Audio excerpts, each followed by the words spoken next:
Hey, everybody. Welcome to the Shellfish Advisory Board. It's 17:30. Val, you all set, Valerie? Okay. If we could stand and do the Pledge of Allegiance. Allegiance to the flag of the United States of America, and to the republic for which it stands, one nation, under God, indivisible, with liberty and justice for all. Chris, I apologize. Well, before we start, Dean, I want to welcome you to the Thanks. board. Thanks for the vote of confidence, guys. I appreciate it. You're welcome. And we're certain that you'll bring infinite wisdom We'll see. to our meetings and to people we serve. Chris, my oversight when I copied the minutes format that I got from Town Hall, it didn't have you in there, but if you don't mind, I'd make you number 3. I'd like to first review and approve the minutes from the last time, from our last meeting. And in your packet, everyone should have a copy of the minutes.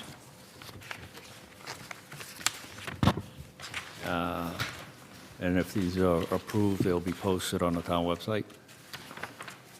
Do I have a motion, or is I anybody? make a motion to approve the minutes from last Shellfish Advisory Board meeting, April 7th. Do you have a second? Second. Any discussion? Okay, hearing none. All in favor? Aye. Approved unanimously. Chris, the floor is yours. Sure. You're looking for an update? Yes, sir. Okay. Christopher Leonard, Director of Marine Services.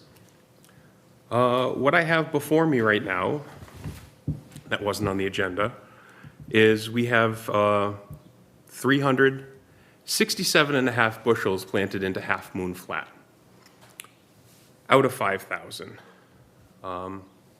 We did receive a check from the Manton Foundation for $100,000. And we also just received a check from Lee's Supermarket for Lee's slips.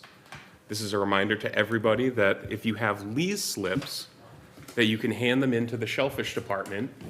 They should be no older, well, anything over 2 years old is, they won't accept. And so we received a check from Lee's Supermarket for $5,355.62.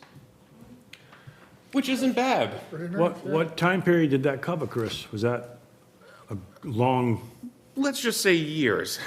okay, it's been years since we've gotten a check. Checks like that, Lee's Supermarket gives us 1%. So we can do the math on how many Lee's slips. And you have to make sure that you don't add tax in there. You know, you have to go through them and make sure that they are meet the qualifications for them. But I'd say that that's a pretty hefty amount going into the Shellfish Gift Fund this year. Not bad. Yeah. Chris, while you're at it, can you explain to those of us that don't know, like me, what is a Shellfish Gift Fund? Or how does that work? The Shellfish Propagation Gift Fund. Oh, it's a propagation fund. Correct. Okay. Yeah, the Shellfish Department has the Shellfish Propagation Gift Fund, and it also has the Shellfish Equipment Gift Fund. The Propagation Fund sees a lot more donations in there. The Equipment Fund, maybe it's something in the future that we could focus on, but a lot of the equipment that we need, and that would be skiffs, outboards, things like that, gets paid out of the Municipal Waterways Fund as a law enforcement type of equipment. But the Shellfish Equipment Fund could cover any sort of equipment that the Shellfish Department would want. Upwellers, downwellers, things like that. The municipal waterways would not pay for that. So it's something else that if we wanted to have some sort of fundraiser or something to that effect, that we would be able to utilize this secondary kind of equipment fund. So that would be technically an enterprise fund. No, it would be a gift fund, just like the propagation gift fund. The enterprise fund, like the harbor enterprise, I believe that it's a completely different thing, that the gift fund is not an enterprise fund. Okay, but it doesn't go back to the town? It No, stays? no. And it's recurring, it It's stays something that, it fluent stays. every year? Yes, it stays. Okay. It does not go back to the town for like free cash or something to that Yeah, effect. okay. Yeah, no, So it's never certified as free cash? correct. Okay, Or it shouldn't be. hopefully. It shouldn't be. It shouldn't turn into free cash. Absolutely not, no. Okay, Other than that, we did receive 2 inches of rain on the last rainfall, so we're gonna have to talk with the state to get them here and to get them to retest the 2/10 and 1 inch area before it can reopen. That was quite the rainstorm that we did get, and so everything is closed until then. I need to update the Shellfish status hotline because there's no way in knowing unless the message says that it has rained over 2 inches of rain and the state needs to come and retest. So we just don't want to have the mishap of somebody counting out the 5 days and then saying, we're ready to go. Because that's not going to happen. So that's something that I need to note, that I will update that machine because we don't want anybody counting those 5 days. okay. Yeah. Other than that, we're waiting for Bruce to, we got a couple of towns that he's working for, but as soon as Bruce, who is the captain of the dredge boat that gets the relay cohogs for the town of Westport, as soon as he's ready to fish for us, we will just get back into it. But I can't make the schedule because I have him and the state that make the schedule, and I can do my best to put us in there, but Westport isn't first sometimes when it comes to the relay program, so we just do the most. Chris, do you have a schedule, date for the water testing? No, No, okay. no. I talked to the state today, maybe sometime next week. We were looking at our calendars to hopefully get something, but if it's not next week, it's going to be the week after. Thank you.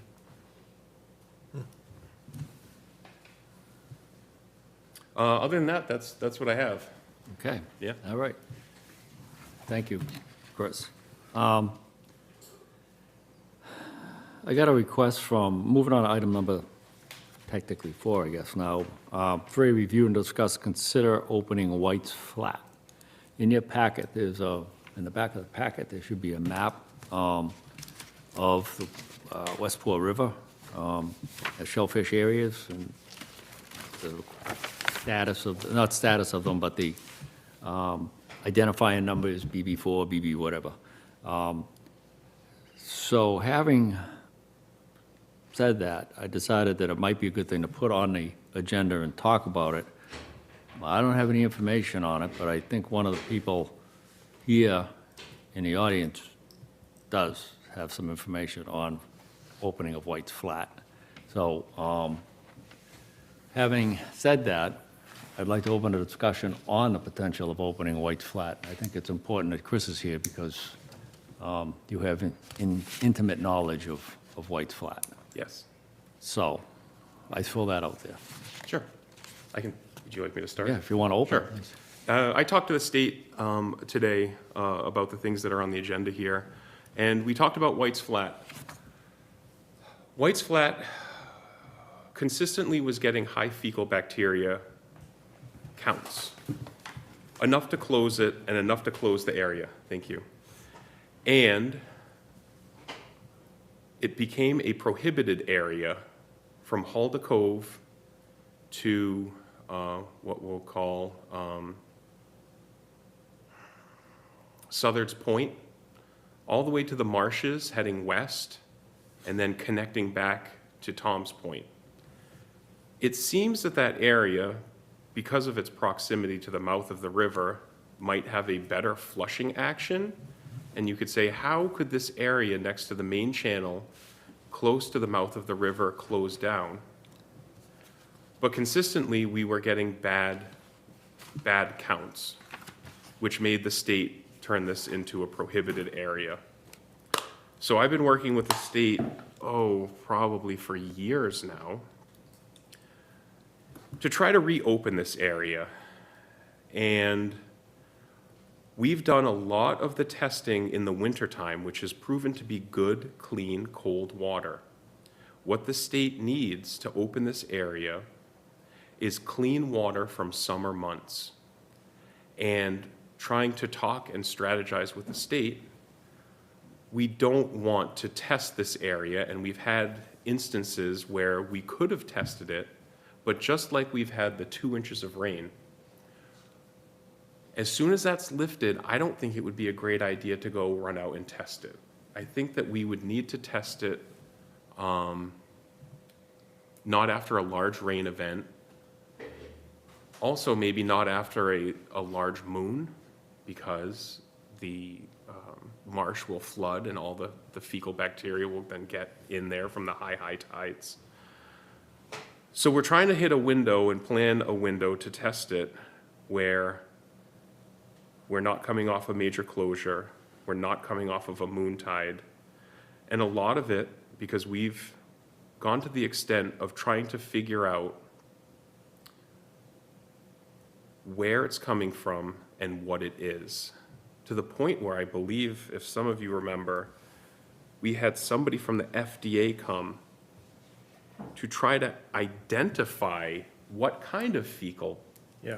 matter this was. Was it human? Was it cow? Was it avian? And what I can say is, I believe the test came back inconclusive. They did, I remember. Because we tried. We talked about this at one point, and they were doing their best Columbo on it, but they couldn't figure out if it was human, animal, or Yes. what it was, so it was hard to nail down a source. But what I can say is, having gone out there, there can be hundreds of birds, whether it's seagulls that fly from the farm and go down. There's a flock of seagulls. When you go all the way up to, well, there's Tom's Point, but if you head back east, there's another brook that comes down there. I forget the name of it. I'm not even going to embarrass myself to even name it because I'll probably mess it up. But we tested in there, but that is a very hot bunk area for swan. So call it climate change, whatever you want to call it. The birds aren't really moving, and it's good habitat for them. There's also another person that is on River Road that is a bird counter. And to me, it seems the White Flat area is shut down because of bird activity, maybe lack of migration of bird activity, being in a geographical location that doesn't flush out as good as it can or should. And so we're finding ourselves now with a closed area, and what we need to get is the summertime testing, because we've been able to get the fall, the winter, maybe a little bit of the spring. We tested the last time we went out and everything came back clean. But where the rubber meets the road and where we would like to see this open is the hotbed of July and August, that we need to prove to the state through the water sampling that we can get a clean sample from the 2 or 3 samples that we get out of that area. And so that's what we're looking at, and that's what the closure is. So ultimately, it's really not up to us to make a decision on when we can open it. It's up to the state to get the data to then allow it to be opened. Chris, Would you that- know, it's a big recreational area as well. Could you just, once again, because there's a lot of people that are watching this that are recreational cohort people, shellfishes. Can you give the can you give the location again so that they understand? Because Sure. I see people all summer long in and out of there, In and out of there, yeah, we had some people there yesterday. and we should be able to understand. We should be able to explain to them, you know. Correct. What we have on the machine right now is from 2061 Main Road, Yeah. but really it's the town dock. Yeah.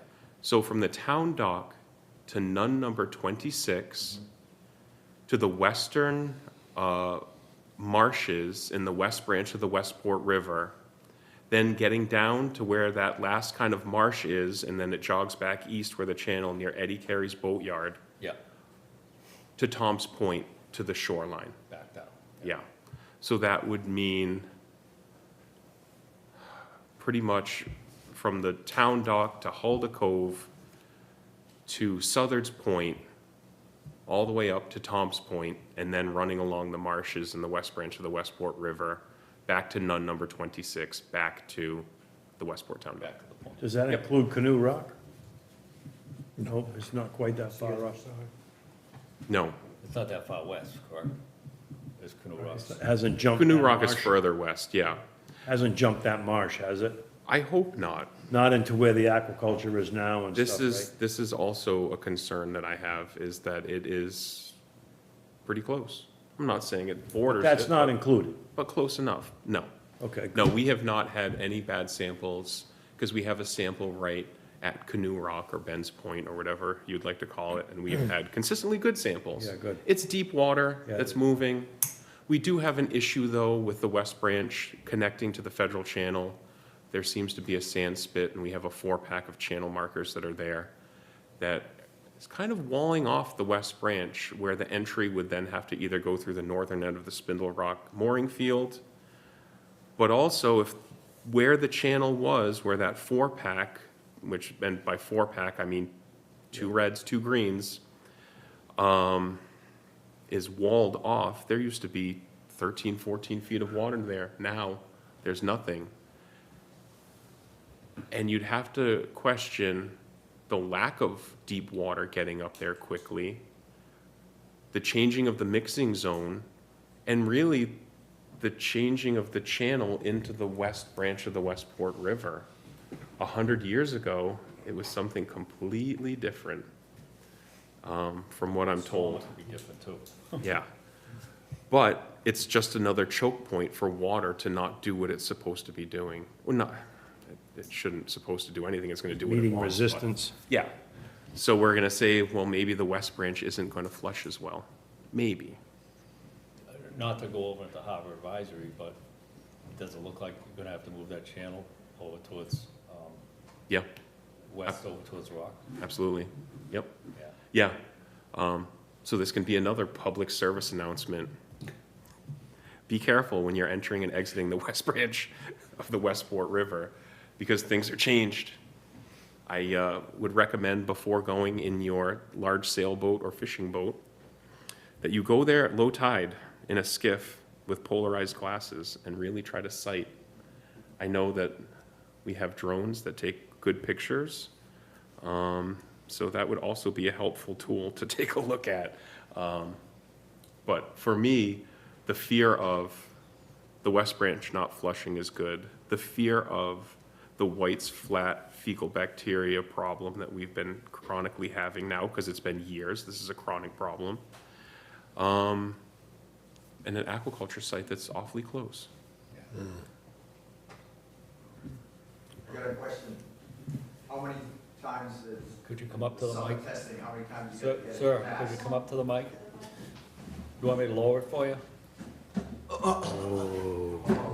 So how many times does the summer testing have to pass? Can it be done this summer, or is it gonna take multiple years if it's passed, let's say it passed this summer? I don't know. I think that we're looking for at least a test per month to be clean.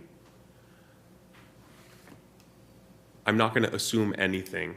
I'm just looking for the first good test when it's warm out to then try to figure out what exactly we're looking at and what exactly needs to be done to replicate that clean test.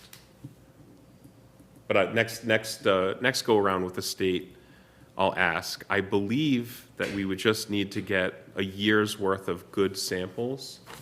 I believe in a grand total, and I don't want to speak with bad information, but for some reason, I feel like it would need to be more than five good tests throughout the year, winter, spring, summer, fall, collectively. So it could be open possibly like next summer? It would be the late fall at earliest, I would have to say, because they would have to have June, July, August, September. So this past winter, This past winter, we didn't have a problem. No, we it didn't. seems like there's more ducks and swans in the wintertime than there is summertime. Absolutely. Absolutely. There's a lot. Thank you, Ron. Any other discussion? Is the state on, for lack of a better term, auto reply? Like, will they just keep coming back, or do we have to contact them and ask them to Oh, come no. test? No, they're set up on the auto sample. Okay, good. Yeah. So we don't have to worry about forgetting about that. They'll automatically come in and just test and retest and test and retest and just No, it's nice. It's nice to have a consistent person that knows the Westport River and has some knowledge. I think a lot of, we had Greg Sawyer, who was the water tester for decades. Yeah. And then Greg retired, and then it cycled through a few people who were just scheduling on their calendar, not really paying attention to the rain and this and that. And I think that could also have hurt it. Right now, we have a consistent person from the Division of Marine Fisheries, again, like a Greg Sawyer.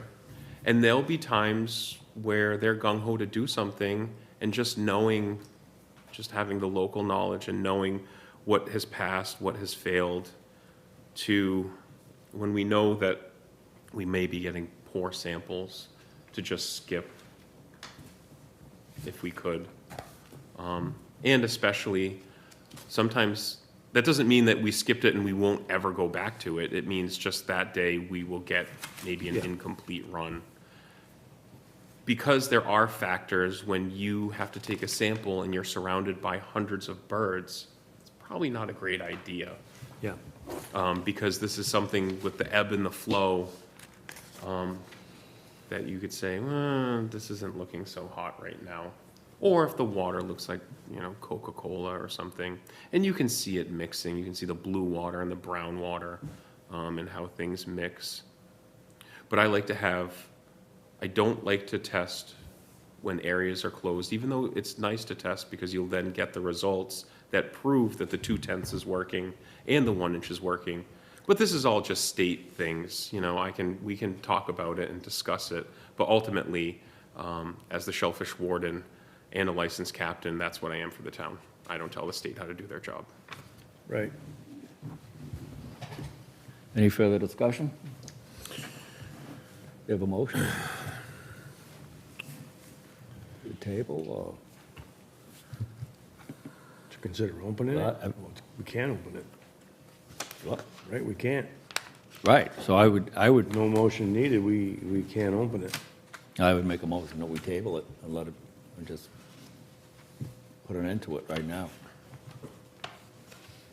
I make a motion that we table the opening of White's Flat until we are privy to more information about its contamination. You have a I'll second? second that. Any further discussion? All in favor? Aye. Opposed? Unanimous. The next agenda item is a reconsideration of opening date for Ram Island. Before we get into that, though, while we're talking about opening and closures, thanks to Skip, we were notified by the Division of Marine Fisheries Director McKinnon. I want to read this into the record so people understand quickly. The 3 areas that are closed basically for the summer, even though we're halfway into the first month of closure.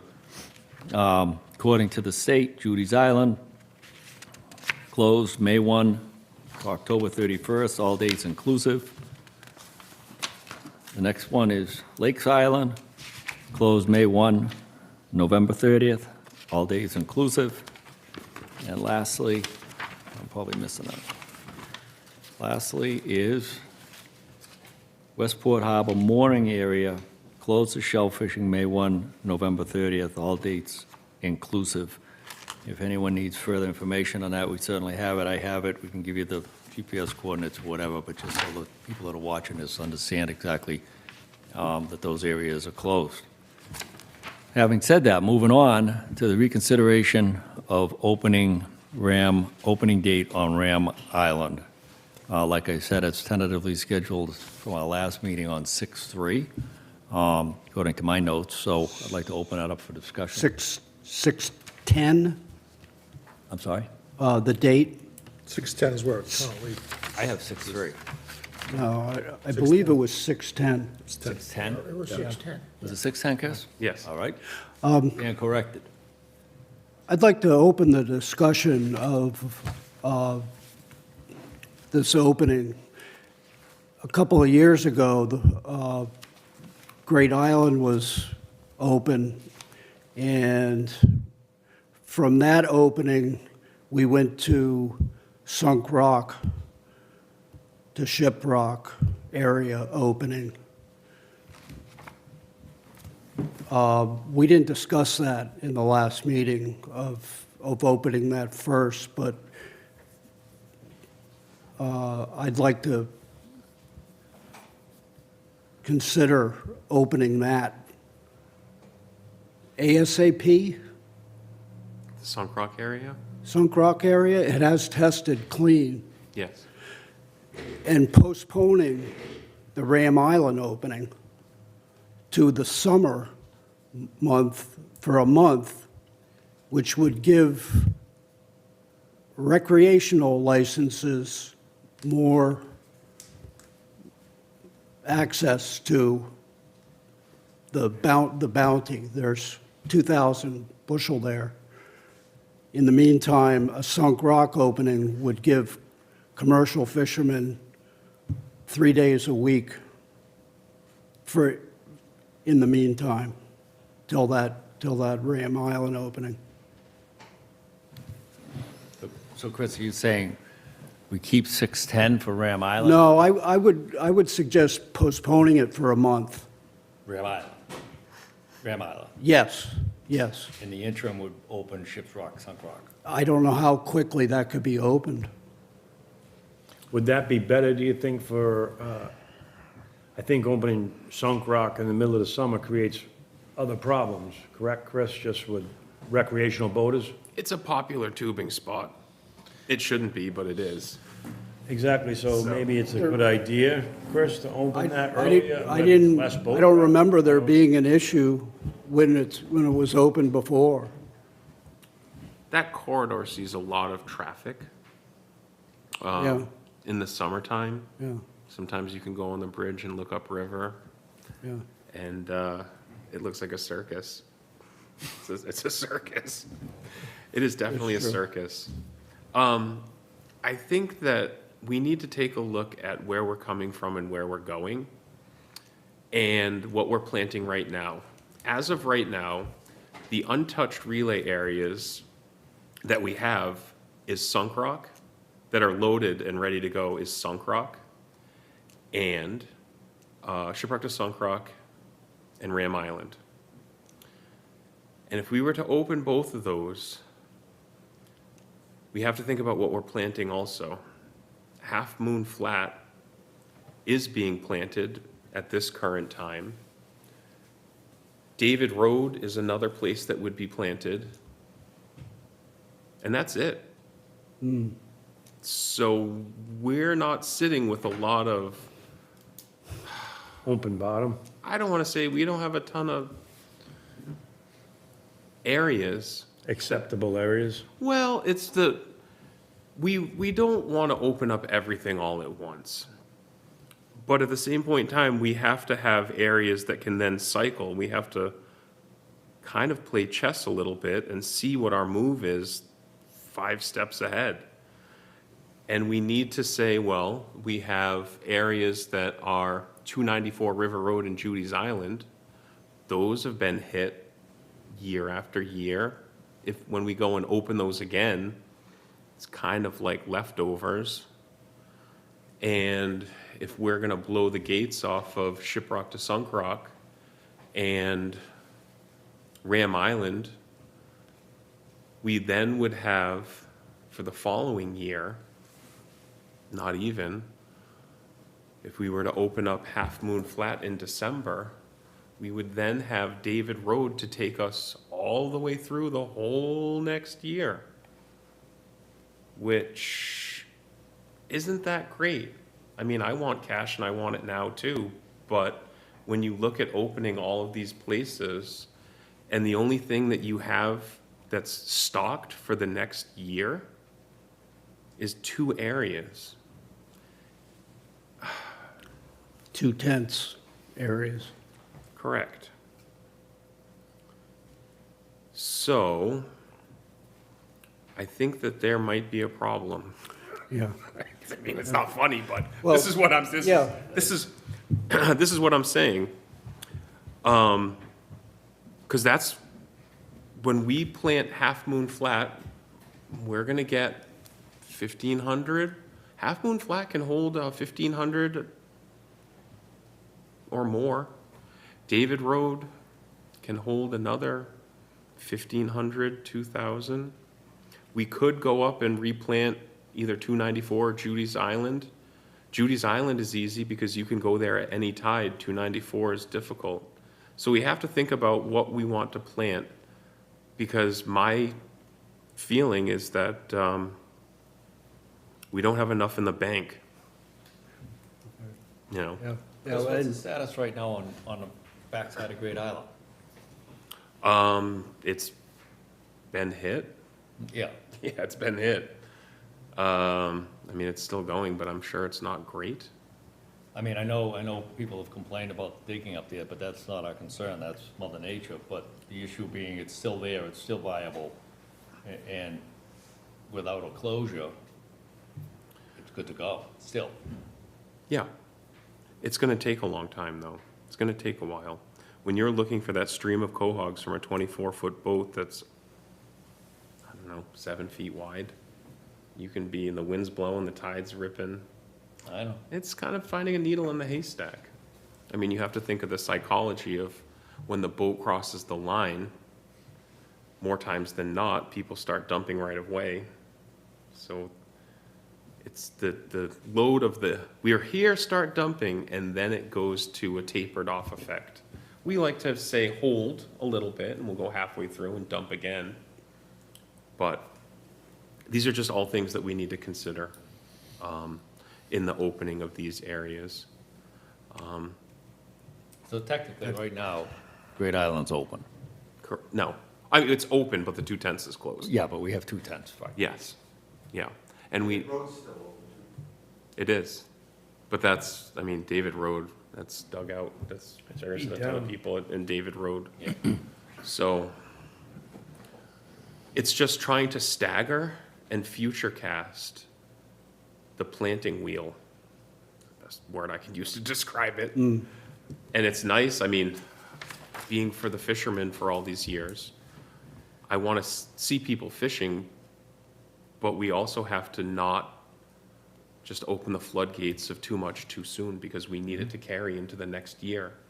And I'll tell you right now, if Ram Island's dug out, Shiprock to Sunk Rock is dug out, then in December, Half Moon Flat gets dug out, what do we have left? Not much. Yeah.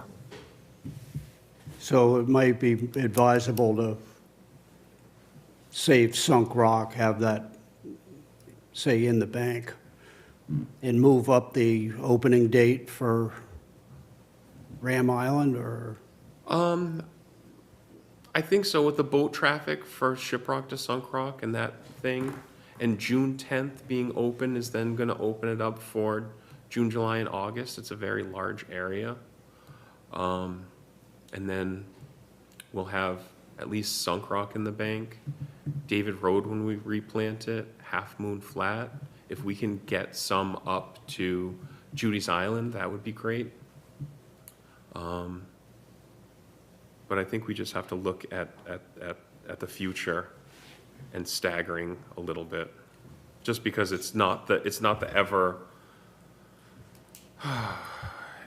ever source that just keeps going and going. We have to, pump the brakes a little bit. As hard as it is to have to pump brakes like that. But I got the feeling that the commercial fishermen wanted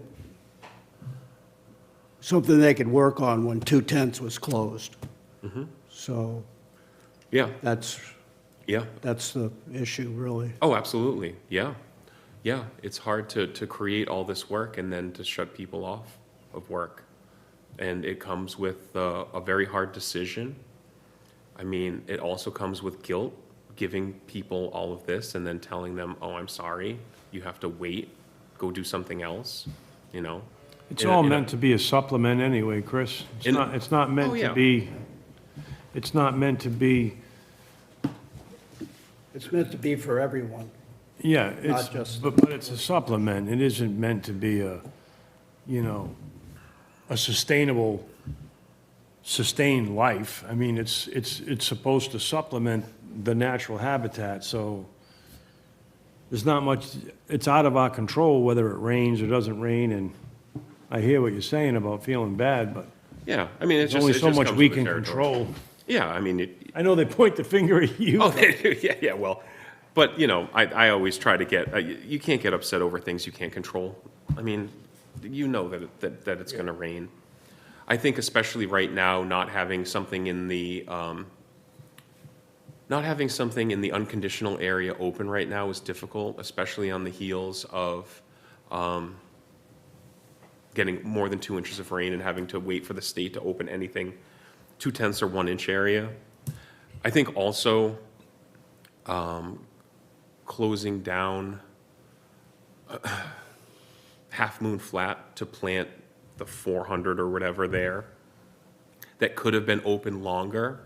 But there's another factor that we didn't talk about, and we can talk about it a little bit now. I don't want it just to get too confusing.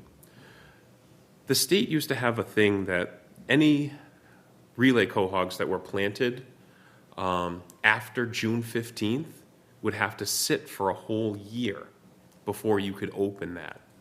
And this was something that consistently happened, that anything before June 15th, you had to wait a full year. And I've talked to the state and their thoughts on this, and in the past couple of years, they've waived that. But that doesn't mean that it's waived forever. It's not necessarily a rule. It's not necessarily a rule. So as much as some people can get upset that I shut down Half Moon Flat in an unconditional area, I did that because this is something that has happened in the past that I have seen, and I would rather have something in there instead of nothing after June 15th if they so shall choose to change that with whoever's running it. And we're not looking to shut down Half Moon Flat because we say so. There's other factors that come through with this, with dealing with the state, that I've been caught up before and I don't want to see it again. So if we have an area that then at least something's planted before June 15th, if they choose to then make you wait a year for everything after that, we have something in Half Moon Flat that we could go to, which to me is a safer bet than not. I mean, so that's just another factor. And I think that we could put as much thought into opening a place possibly as when it's time to close it and replant it in case we're missing something. Because you don't know, I don't know. You try to do your best, but grand opening, grand closing. But we should definitely talk about it and get a feel for the schematics of how this rotation is going to work and not shoot ourselves in the foot. Yeah, I did bring that up because I believe the last time Sunk Rock opened, it was right after Great Island. It was the next in line. But And in just looking back at that, how did that make you feel? How did it go? Great, I mean, it worked. yeah, it worked. When did they open up Ram Island after that? Probably a lot later. Yeah, a lot later. Yeah, sure. I'm just wondering, if you wait to open Ram Island, it's gonna be all slime. And the commercial fishermen ain't gonna be able to get in there. It's bad. And I personally like to see it open a little earlier than June 10th. But that's up to you guys, but that's the truth. It fills up with slime and that's it. It gets tough. It's another good point. Any Yeah, yeah. There's a lot of factors that come into this and a lot of thinking that is involved. Right. The slime gets heaviest in what, July? July, August? June. It blooms hard Yeah. in June? Yeah. That's the brown slime, Yeah. yeah. It'd be nice to see it open earlier for the commercial fishermen, you know? My experience is that there are weed slime problems in every area. Yeah. Certain parts area, it's, I'd like to see that happen, but I'm not the boss. we are, Any further The way I see discussion? it, not everybody bull rigs. So the guys that like to get in the water, like at Great Island, that's all done, you're not getting in the water anymore there. So we're kind of looking for a place to go. And the sooner the better. the reason you're not getting in the water there? No, I'm saying not everybody bull rigs. Right, but you can Like- still get in the water up there at Great Island. Yeah, but not get any call hogs, there's not, There weren't too many put up on the flat. right. We did plant outside the channel though up there. Yes. We planted that heavy. Yeah. Yeah, Last they've year, been was it up 2 and years, down there. last year, Chris, John was with us when we did it, so it was 2 years ago? We dumped a lot up there, up on the bank, On the- not just in the deep water. So they gotta be up there. Any other discussion? Is it possible to say, I'll open it for 1,000 bushels and then close it again? I mean, just throwing an idea out there. I think that's gonna be difficult. Once the horse is out of the barn, good luck getting it back in. It really is. Well, This is true. To that point, I was gonna ask the question. Be the worst Could fish. you open those Ship Rock months. now I got while there's no boat traffic? And then, but we're talking a couple of weeks here. First of all, Ram Island's shut down anyway because we have to have water testing. So that could be after Memorial Day. So we're Ram talking Island a is week. an unconditional area. Okay, Yeah, Yeah. Ram Island's unconditional. okay, so We can that'll, open that tomorrow for all Okay. practical I purposes. vote for that. I mean, you gotta listen to the people. Like, you know, because we're looking at, I mean, my only caution is that we have two unconditional areas that we could open the latch to. But then the only thing after that would be Half Moon Flat, and the only thing after that is gonna be a year of no unconditional areas. so the So bottom line, I think that's the bottom line. Yeah, the bottom line. is, we're gonna blow 3 unconditional areas between now and Christmas. You're gonna Is that rob- what you wanna You're do? gonna rob from Peter to pay Paul, So, and then Such Peter's is gonna be life. broke. It's such as life. I think that's pretty much Yeah. the main point and the problem, that's where the rubber meets the road. If we're blowing 3 unconditional areas Which in the makes- course of not a year. which makes sense as to why June 10th was the tentative date. But there's a lot in Ram Island. I mean, that Ram Island is probably the largest and holds the most. Yep. It lasts a long time, you don't always have to get 3 bushels. It No. just gets, you know, as the time goes by, if it gets down, it gets down. yeah, they'll be fishing it a year later. Yeah, I mean, it's nice to go out there and load up in the first hour or two, but that's not always like that. Depends on fishing pressure too. You know, how many guys are out there and Any further It's discussion? open 3 days a week. sometimes when there's more than one area open though, it spreads the flock out. And they tend to last longer. I guess they go where the easy digging is. Yeah. What's the condition for Ram Island? 3 inches? The Buzzards Bay would have to close. Yeah. If they close Buzzards Bay, then Ram Island would close. Yeah, it's 3 or 4 inches. But until then, it's gonna be every 3 days a week. So, Yeah. right now, there's no place to go for what, 20 days? Open that sucker. The only place that you would be able to go right now, unrestricted, so that's, well, 6 days a week, because there's no commercial fishing, is that you would go do the B-120 cohogs in the Let. 800 bushels times 4. They can't all be gone. Paul's there every day. He's there every day. Those are all hogs, aren't they? Oh, yeah. Yeah, Yep. definitely. So there is options. Coconuts. We're- Yeah. Yep. And there is the whole unconditional area of the river for native stuff, but that's more of a meal. That's not gonna put gas in the tank. Thank you, Chris. Do we have a motion? I don't see any further discussion. You have a motion?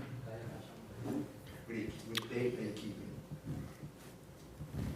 Say again? What's the date? Well, right now, the date is 6/10, opening on 6/10.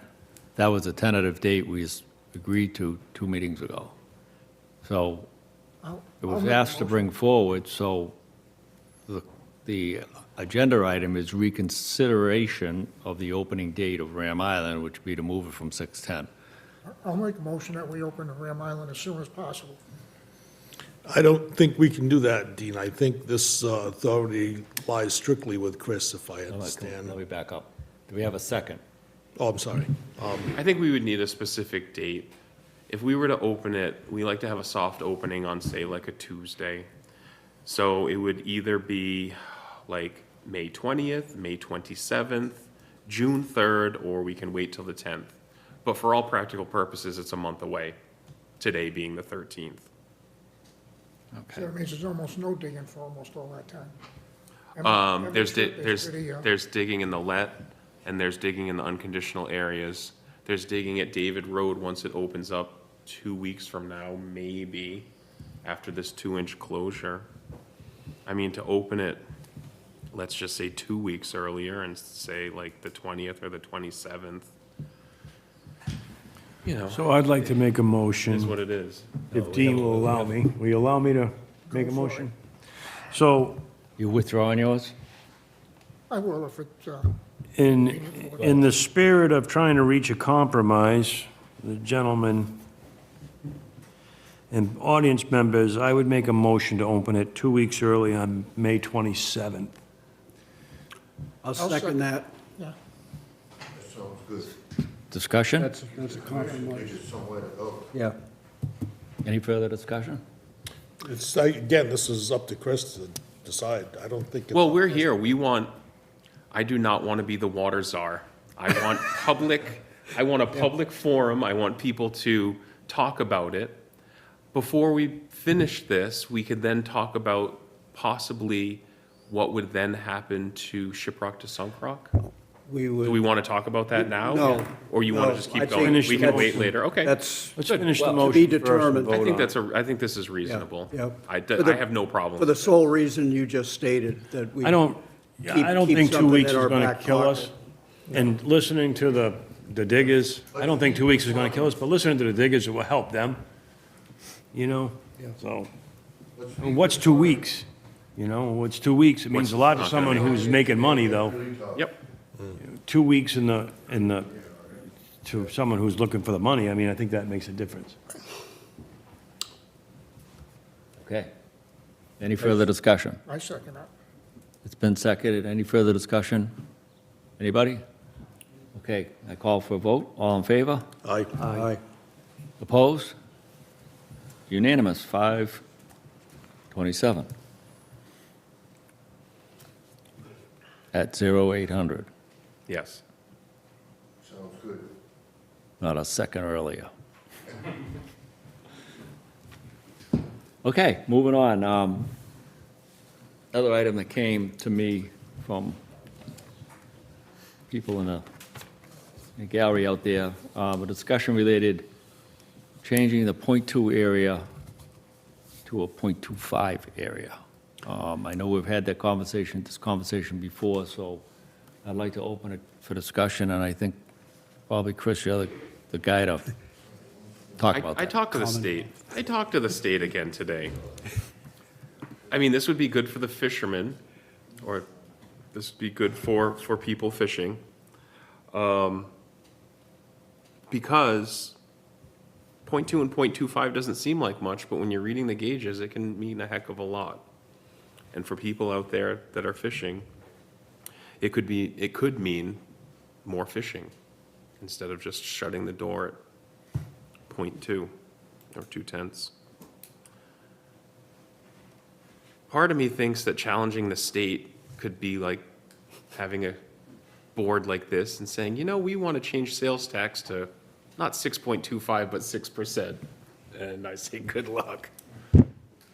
After talking with the state, they didn't slam the door in my face. And they said that we could have a continuation of this conversation. I'm not getting anybody's hopes up, but the 2/10 area has been the 2/10 area for decades. And it's something that they didn't say no. The state said that they would look into it, but ultimately they have to look into the data of water quality. Because the 2/10 is the 2/10 because they've done studies before that says in the mixing zone and how everything works with the runoff after 2/10 of an inch of rain, this is what we get. And so we would have to get 2/10 of an inch of rain or 2.5 and then test it. So they said that they would continue this discussion and didn't give a hard no, which I was surprised to. I thought it was going to be like changing sales tax, but okay. So we're just looking at the future and continuing this. I don't know if the state is going to pay for all of this extra testing, or if the town would be, because if you want to change this, who's paying for it? And the way things are going and the way NOAA, the state, the FDA, all of this stuff and the things that may or may not be happening to them, and who's gonna, you know, if they could just wave a magic wand and say, yes, this is easy. But it's not easy, and it's going to be a long process, from what I understand. Because they would have to fact check and back check and data check a whole heck of a lot. I have a feeling that it's not just it rained 2.25 and it's still good. That would have to be proven to their liking multiple occasions, multiple times of year. And who would ultimately be paying for that, all of that testing and the man hours that would go into it? I just don't know. But that's something that the conversation could be furthered. So I think that's what we're looking at. Because you know, just off the top of your head, 2/10 seems to be a popular number across the south coast. Is there anyone that does .25 that you know of? Just top, Not off the top of my head, but I know the rainfall amounts can also change. right, You know, they could be 3/10 and somewhere else. right. It could be .25. If they want 2.5, maybe we could do 3/10. I don't know. Like, Yeah. I don't know. But ultimately, you would have to have the data to support that, and who's paying for that data? It's a long process. It would be a long process, yeah. Yeah, it's not going to happen quick. No, No, we need to modify the rain gauges. Yeah. oh yeah, no, the rain gauges Especially can the one in hold my yard. 4 inches of rain or something like that, but it would just basically say who, we want this, who would pay for it? Right. And how much would it cost? It's the who, why, when, where, what, and then whatever the last thing is how much. That's When you do the water test, does it pass by a long shot, or does it just squeak by? sometimes. If you're outside, we've never had anything fail, I think, out in the ocean. We had failures at the mouth of I mean, it depends. It really is. The data comes back and it can be somewhat consistent, but it can be somewhat static too. Does it ever just make it? Oh, yeah. Yeah. Yeah.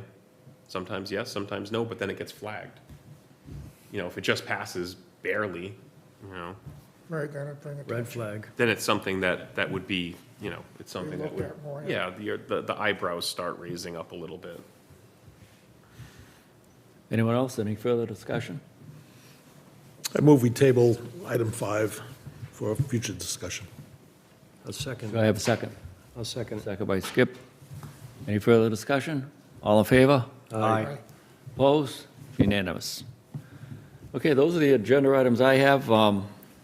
We do have, as always, any items that are not anticipated within the last 48 hours. Are there any items that anyone would like to bring forward?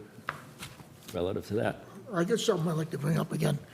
We had voted a while ago to open a half hour before sunrise, and it never went before the select board. Is that still a valid option? That's a good question, because I thought it went before the board. If it hasn't gone before the board, Dean, I think it's just a matter of getting it written up and put before them, Yeah. because we've already approved It it. went to the board. Yeah. We've already approved it, so maybe, Ron, you remember I that, huh? don't think It never got to that, yeah. maybe Mr. Chairman would be able to take a visit to the selectman's secretary and ask her if that ever made it. I will take care of that in the morning. Just to double check, because they do get the notes. I don't think so. Once our agenda is certified by the clerk, once we approve the minutes, they go up there. So that should have automatically become an item for the select board. I'll follow it up in the morning. I don't know how it's gonna go, but Ron, you was gonna go Yeah, I before. always passed in the minutes to her, so she has that. I don't know if you're gonna write something up and just pull up those minutes again and show her. Yeah, yeah. She may have a record of it, it may have actually passed and we just never were notified. It could have been a 2-minute vote of the selectmen, who's all in favor, aye, done. And then just, It seems to me it came up with some other item, and they just kind of yay and nayed it and moved on. But I'll double check in the morning. Yeah. Talked about it a lot, because we, remember we kept it at sunset, go home. Yeah, Yeah. Right. I wasn't here for that meeting, I was away when that happened, so I don't know how, I'll check on that, Skip, in the morning. Yep. And confirm it or deny it. I think I think the minutes being held there is one thing. I think sifting through the minutes and looking stuff to go on there is a whole other thing. I think if you want it on the agenda, that you need an email or some sort of document. Because minutes are minutes. Yep. Not everything on the minutes makes it to the meeting, and I think if it does, it's not an auto sift. Right. I would shoot an email at. yeah, it's possible that the At least. minutes got filed, Chris, like you said, they And just then- glanced over them, okay, it's all set, and then they didn't realize there was an actual item in there that needed to be. That needed to go, yeah. Yeah, so I would just double Yeah. check with the email or some sort of document. I'll give her a call in the morning and get some closure to that. Okay, having said that, nothing else? Anything? Any of the board members? Anything? I got nothing. Okay, do I have a motion to adjourn? I'll second. Second? All in favor? Aye. Okay, 18:29 hours. We are adjourned. 19? 19.